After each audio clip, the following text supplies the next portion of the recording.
మాజీ మంత్రి శాసనసభ్యులు పత్తిపాటికి light motors vehicle owners driving association వారు ధన్యవాదాలు తెలియజేశారు.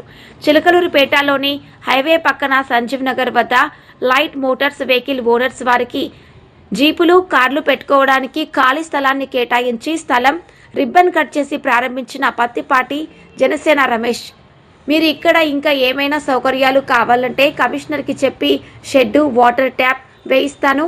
మీ యూనియన్లో ఇల్లు లేని వారికి టిట్కో గృహాల్లో అవకాశం కల్పిస్తామని తెలిపారు.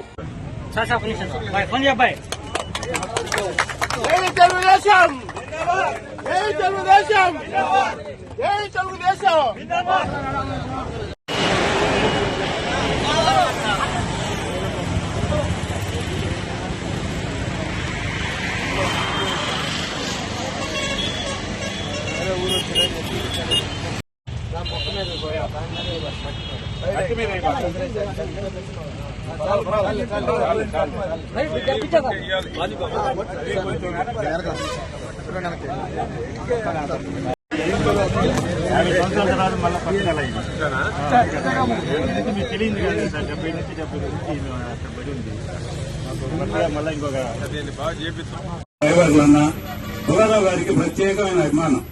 ఎందుకంటే నేను ఆయనతో ట్రావెల్ చేస్తాను, నేను చూశాను. కేబీ రోడ్డుకి రాగానే గ్లాస్ దించేస్తారు, అందరికి చేతులు ఊపుకుంటా విష్ చేసుకుంటా వెళ్తారు. మీరు గుర్తుపెట్టుకోండి, ఎవరైనా చేసి ఉంటారా అట్లా? లేదు.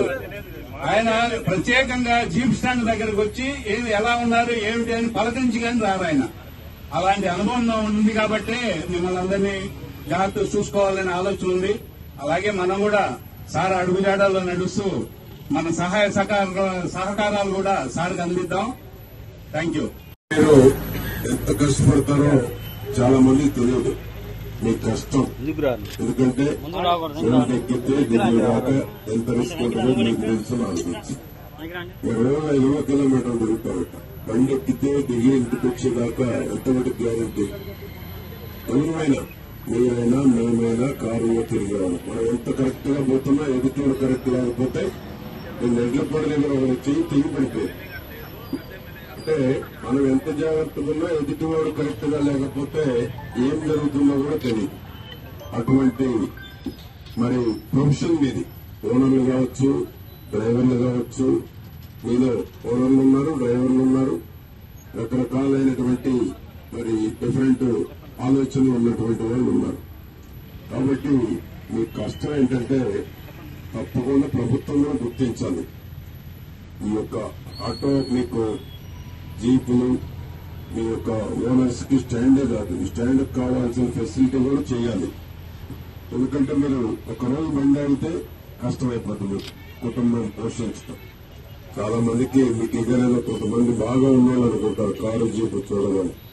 మీ కష్టాలు, మీ కిస్తీలు, బళ్ళు ఉన్న వాళ్ళకి కిస్తీలు, బళ్ళు లేని వాళ్ళకి కష్టాలు, ఇవన్నీ తెలిసిన వాళ్ళకి మీ కష్టాలు తెలుస్తుంటే మీ గురించి ఎవరు ఇబ్బంది పెట్టరు. నేను 2004 ఎలక్షన్ల ముందు మీకోసం పోరాడా బాబు గారి మీద.